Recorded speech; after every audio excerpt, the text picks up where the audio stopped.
Hey guys, welcome to the Friendly Banters. So, it has been a long time since the Bihar elections, about a month and 15 days since the election results were declared, and the incumbent NDA government emerged out to be victorious in the whole mix up. We, the Friendly Banters, do believe that it's absolutely important to revisit the Bihar elections because there were n number of things that absolutely blew our mind.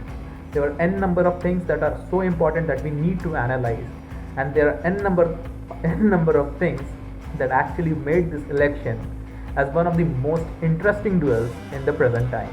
So long that we called Bihar Elections 2020 correctly in our prediction video. Now it's time to look at some key points that came out of the election and which may have an effect on the vote bank of the political parties. So here are the key points. So, first, BJP becomes bigger than JDU. Who would have thought? BJP becomes the largest party in India, just short of becoming the largest party of the state. While the anti-incumbency has surely played a factor for Nitish Kumar in the state elections, it actually shows that people of Bihar have their trust in BJP's vision as in Bharatiya Janata Party's vision for the state.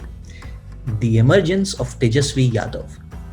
Ridiculed as a dynast and someone who wouldn't be able to make a difference, Tejaswi Yadav came out all guns blazing this election.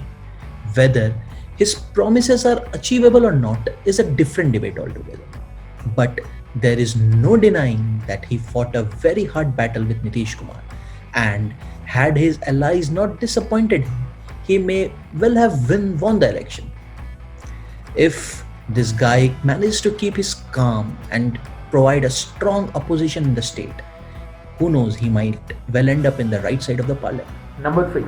The dismantling of the grand old party. Tejaswi Yadav could have very well become the CM of Bihar, as Aman rightly said, if Indian National Congress could have fared a little better in the elections. With no intentions whatsoever shown in the election campaign, it makes me think, has the INC forgotten what it takes to win an election? And if this continues, mark my words, this party will be a history in itself. The women voters of Bihar. Every exit poll in the state showed a clear victory for the Mahagathbandhan. So what changed between the exit poll and the real result? The answer are the women voters. The women voters have been a formidable vote bank for Nitish Kumar and BJP in the state, and they yet again provided the thrust needed by the CM to cross the halfway mark. The central government's women-friendly policies like the criminalization of triple talaq or the Ujjwala Yojana, when combined with the state government's effort to provide safety to the women by moves like banning alcohol, made the women go out and vote in large numbers for their favorite son Nitish Babu. Number 5. The entry of Owaisi. This by far was the most important and the most entertaining part of the whole Bihar election.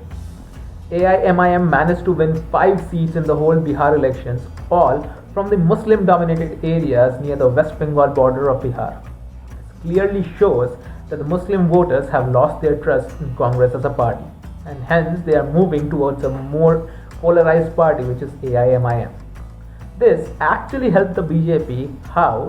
It actually divided the votes of the Muslims between the Mahagathbandhan and AIMIM.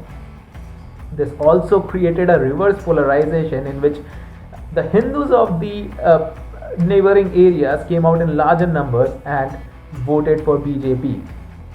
So when the game of polarization comes into picture, we all know who is the winner of that game.